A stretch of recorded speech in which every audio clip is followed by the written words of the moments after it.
ओला दुष्काळ किंवा तुमच्या अकलेचा दुष्काळ म्हणा, पण शेतकऱ्यांना मदत करा। पंतप्रधान आवास योजनेतून तात्काळ घरं बांधून द्या। उद्धव ठाकरेंचा सरकारवर हल्लाबोल।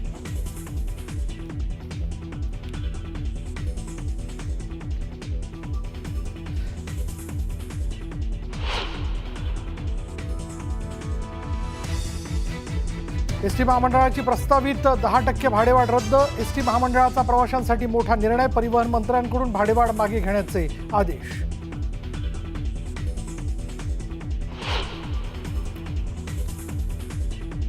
4 ऑक्टोबरला मुख्यमंत्री फडणवीसांनी बोलावली ओबीसी नेत्यांची बैठक। सकल ओबीसी नेते बैठकीला उपस्थित राहणार। विजय वडेट्टीवारांची माहिती।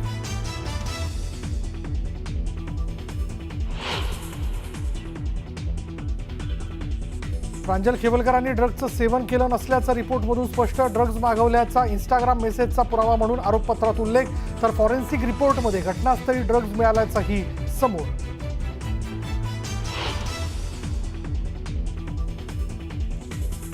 पूजा खेडकरची आई मनोरमा खेडकरचा कोर्टात अजब दावा। क्लीनरचा अपहरण नाही तर पाहुणचार केला। ड्रायव्हरनं क्लीनरला सकाळी बस स्थानकावर सोडल्याचीही दिली माहिती।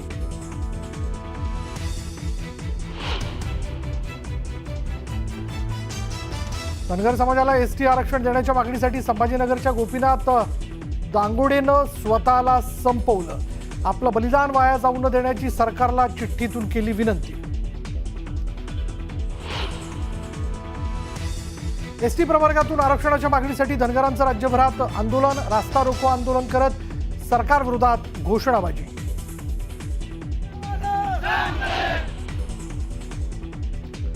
गाळप हंगाम बैठकीत 5 रुपयांवरून साखर कारखानदारांचा गदारोळ। राज्य सरकारनं घोषित केलेल्या 5 रुपये प्रति टन मदतीस कारखानदारांनी केला विरोध।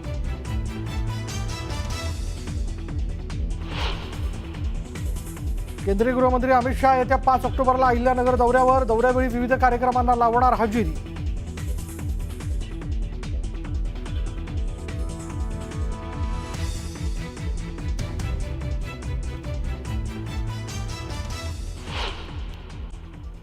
आता बघूया दुपारच्या 100 बातम्या।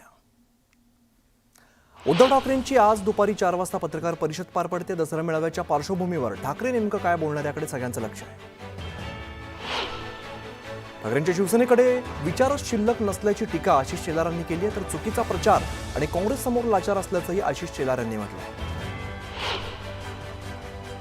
ठाकरेंच्या शिवसेनेच्या दसरा मेळाव्यावरून केशव उपाध्याय यांनी खळबळजनक दावा केलाय। दसरा मेळाव्याचा खर्च 63 कोटींच्या घरात असल्याची माहिती केशव उपाध्यायांनी दिली आहे। उपाध्यायांच्या दाव्यामुळे वादाला तोंड फुटण्याची शक्यता आहे। शिंदेच्या शिवसेनेच्या दसरा मेळाव्याचा टीझर जारी झालाय। चला लुटायला शिवसेनेच्या दसरा मेळाव्याचं सोनं असा उल्लेख या टीझरमध्ये करण्यात आला। बीडच्या भगवान भक्तिगडावरती भाजप नेत्या पंकजा मुंडे यांच्या उपस्थितीत उद्या मेळावा पार पडतोय। या मेळाव्याची तयारी आता अंतिम टप्प्यात आली आहे। दसरा मेळाव्याच्या व्यासपीठावरून पंकजा मुंडे नेमकं काय बोलणार याकडे सगळ्यांचं लक्ष आहे। दसरा मेळाव्याच्या तोंडावरती मनोज जरांगेंची प्रकृती बिघडली आहे। व्हायरल तापामुळे जरांगेंना छत्रपती संभाजीनगरमधील रुग्णालयात दाखल करण्यात आलं आहे। मात्र दसरा मेळाव्याला जाण्यावरती जरांगे पाटील ठाम आहे। नाशिकमध्ये राज आणि उद्धव ठाकरेंचे एकत्रित बॅनर्स लावण्यात आलेत। उद्या होणाऱ्या दसरा मेळाव्याच्या पार्श्वभूमीवर शहरात शिवसेना कार्यकर्त्यांकडून बॅनरबाजी करण्यात आली। प्रतिटन ऊसामागे 15 रुपये कपात करण्याचा निर्णय मुख्यमंत्री देवेंद्र फडणवीस यांनी घेतल्यानंतर साखर संघाचे उपाध्यक्ष प्रताप ओहोळ यांनी टीका केली आहे। ऊस उत्पादक शेतकरी खूप श्रीमंत आहे असं समजू नका। ऊस उत्पादक टिकला तरच कारखानदारी टिकेल असंही ते म्हणाले। काँग्रेसची संविधान सत्याग्रह पदयात्रा वर्ध्यामध्ये दाखल झाली। यावेळेला संघ हा समाजात विष कालवण्याचं काम करतोय, त्यामुळे संघाला विसर्जित करण्याची मागणी काँग्रेस प्रदेशाध्यक्ष हर्षवर्धन सपकाळ यांनी संघावरती टीका करताना केली। विदर्भासह महाराष्ट्रातील शेतकऱ्यांची अवस्था अतिशय वाईट झाली आहे। शेतकऱ्यांची कर्जमाफी करा अन्यथा सत्ता सोडा अशी मागणी यशोमती ठाकूर यांनी केली। दसऱ्यापूर्वी 70% शेतकऱ्यांना आणि दिवाळीपूर्वी सर्व शेतकऱ्यांना सरकार मदत करणार असल्याचा दावा भाजप नेते संभाजी पाटील निलंगेकर यांनी केलाय। तर मांजरा नदीवरील 6 गेट न उघडल्यामुळे झालेल्या नुकसानीबाबत पाटबंधारे विभागाच्या अधिकाऱ्यांच्या चौकशीचे आदेश देण्याची माहिती त्यांनी दिली आहे। जालन्यात सुरू असलेल्या दीपक बोराडे यांच्या आंदोलनाला समर्थन देण्याच्या पार्श्वभूमीवर सिल्लोडमध्ये धनगर समाजाच्या वतीने रास्ता रोको आंदोलन करण्यात आलं। यावेळेला आंदोलकांनी जोरदार घोषणाबाजी केली।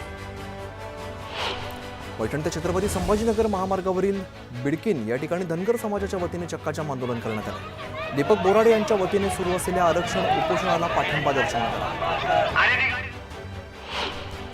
धाराशिवच्या थेर गावातील धनगर बांधव रस्त्यावरती उतरला असून मेंढरं घेऊन धनगर बांधवांनी धाराशिवकडे येणारा रस्ता अडवून धरला। सरकार आंदोलनाची दखल घेत नसल्यामुळे धनगर बांधवांनी आक्रमक पवित्रा घेतलाय। धाराशिवच्या इटकळ सोलापूर महामार्गावरती धनगर बांधवांनी आंदोलन केलं। जालन्यामध्ये दीपक बोराडे करत असलेल्या उपोषणाकडे सरकार दुर्लक्ष करत असल्याचा आरोप करण्यात आला। तत्काळ आरक्षणाची अंमलबजावणी करण्याची मागणी सुद्धा केली आहे। आरक्षणाच्या मागणीसाठी धनगर समाज आक्रमक झालाय। सोलापूर हैदराबाद महामार्गावरती रास्ता रोको आंदोलन करण्यात आलंय। मागील 15 दिवसांपासून जालन्यातील दीपक बोराडे धनगर समाजाच्या मागणीसाठी उपोषण करतायत। त्यांना पाठिंबा देण्यासाठी आंदोलनाची हाक दिली आहे। जालन्यातील काजळा फाटा या ठिकाणी धनगर समाजाच्या वतीने रास्ता रोको आंदोलन करण्यात आलं। रस्त्यावरती टायर जाळत राज्य सरकारचा निषेध करण्यात आला। जालना परभणी महामार्गावरती धनगर समाजानं चक्काजाम आंदोलन केलंय। वाटूरमध्ये धनगर आंदोलकांनी महामार्ग अडवत धनगर समाजाला एसटी प्रवर्गातून आरक्षण देण्याची मागणी केली आहे। दीपक बोराडे यांच्या समर्थनार्थ हे आंदोलन करण्यात आलं।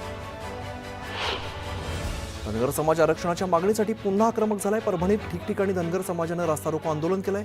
जालन्यातील उपोषणाला पाठिंबा देण्यासाठी हे आंदोलन करण्यात आलंय। छत्रपती संभाजीनगर जिल्ह्यातील धुळे सोलापूर राष्ट्रीय महामार्गावरील मुरमा फाटा या ठिकाणी धनगर समाजाने रास्ता रोको आंदोलन केलं। यावेळेला महिलांनी मोठ्या प्रमाणात सहभाग घेतला। रायगड जिल्ह्यातील कोळी आदिवासी समाजाने अलिबाग या ठिकाणी जिल्हाधिकारी कार्यालयावरती मोर्चा काढला। आमच्या जमातीमध्ये आरक्षणासाठी इतरांना समाविष्ट करू नका अशी मागणी करण्यात आली। धनगर समाजाचे नेते दीपक बोराडे यांच्या उपोषणाचा आजचा हा 16वा दिवस आहे। मात्र अद्याप सरकारने उपोषणाची दखल घेतली नाही। त्यामुळे जालन्याच्या अंबड तालुक्यातील शिरनेर फाट्यावरती धनगर समाजाने टायर जाळत रास्ता रोको आंदोलन केलं। एसटी प्रवर्गातून आरक्षण मिळण्यासाठी सिंदखेड राजा या ठिकाणी शेकडो मेंढ्या घेऊन धनगर बांधव रस्त्यावरती उतरले। जोपर्यंत मागण्या मंजूर होणार नाही तोपर्यंत रस्ता सोडणार नाही असा पवित्रा समाज बांधवांनी घेतला। धनगर समाज आरक्षणासाठी आक्रमक झालेला आहे। यावेळेला त्यांनी आमदार अमोल जावळे यांच्या घरासमोर ढोल वाजवत ठिय्या आंदोलन केलंय। येळकोट येळकोट जय मल्हारच्या घोषणा देत त्यांनी परिसर रणआणून सोडला। प्रभादेवी आणि परळ या भागांना जोडणाऱ्या प्रभादेवी पुलाचं पाडकाम रखडण्याची शक्यता आहे। या पाडकामात मध्य रेल्वेने हिरवा कंदील दाखवला असला तरी सुद्धा पश्चिम रेल्वेकडून अद्याप परवानगी मिळालेली नाहीये। पश्चिम रेल्वे एकरकमी 59 कोटींची मागणी करत असल्यामुळे हे पाडकाम रखडण्याची शक्यता आहे। मालाड आणि कांदिवलीमध्ये 2 नवीन जोड रस्ते तयार करणार येणार होते आणि वर्सोवा दहिसर सागरी किनारा मार्गाला पूरक असे हे रस्ते आहेत। त्यामुळे मालाड कांदिवलीतील रहिवाशांना सागरी किनारा मार्गावरून थेट मुंबईत जाता येणं शक्य होणार आहे। या प्रकल्पासाठी 2200 कोटी रुपये खर्च अपेक्षित असून मुंबई महापालिकेच्या पूल विभागाने याकरता निविदा मागवलेल्या आहेत। माडाच्या कोकण मंडळाच्या 5354 घरांच्या आणि सिंधुदुर्ग जिल्ह्यातील ओरोस कुळगाव बदलापूर या ठिकाणी 77 भूखंड विक्रीकरता आयोजित सोडतीसाठी मंडळातर्फे सुधारित वेळापत्रक जाहीर करण्यात आले। नव्या वेळापत्रकानुसार सोडत आता 11 ऑक्टोबरला पार पडणार आहे। माडाच्या घराचा ताबा मिळाल्यापासून पुढील 5 वर्ष हे घर गाळेधारकाला विकता येत नाही। पण यापुढे माडाच्या सोडतीतील घराचा ताबा मिळाल्यानंतर ते केव्हाही विकण्याची मुभा विजेत्यांना गाळेधारकांना मिळण्याची शक्यता आहे। विकास नियंत्रण नियमावली 15 अंतर्गत 4000 चौरस फुटांपेक्षा मोठ्या भूखंडावरील निवासी प्रकल्पातून मुंबई महापालिकेला 800 घरं मिळालेली आहेत। या घरांचा ताबा पालिकेला मिळालेला असून त्यापैकी 586 घरांची येत्या दिवाळीमध्ये लॉटरी काढली जाते। आजपासून आधार कार्डच्या नियमामध्ये बदल झालेला आहे। 10 वर्षांपूर्वीचं आधार कार्ड असल्यास आता अपडेट करणं अनिवार्य केलेलं आहे। आधार कार्डमध्ये नाव किंवा पत्त्यासारख्या सामान्य सुधारणेसाठी 75 रुपयांचं शुल्क लागणार आहे। तुम्ही जर बायोमेट्रिक माहिती जसं की फिंगरप्रिंट फोटो बदलायचा असेल तर त्यासाठी 125 रुपये द्यावे लागतील। हिवाळा म्हणजे सुकामेव्याचा हंगाम। तब्येतीसाठी ताकद आणि गोड पदार्थांना चव देणारे खजूर, काजू, बदाम, पिस्ता, अंजीर, अक्रोड, मनुके, जर्दाळू यांचा वापर घराघरांमध्ये वाढलेला असतो।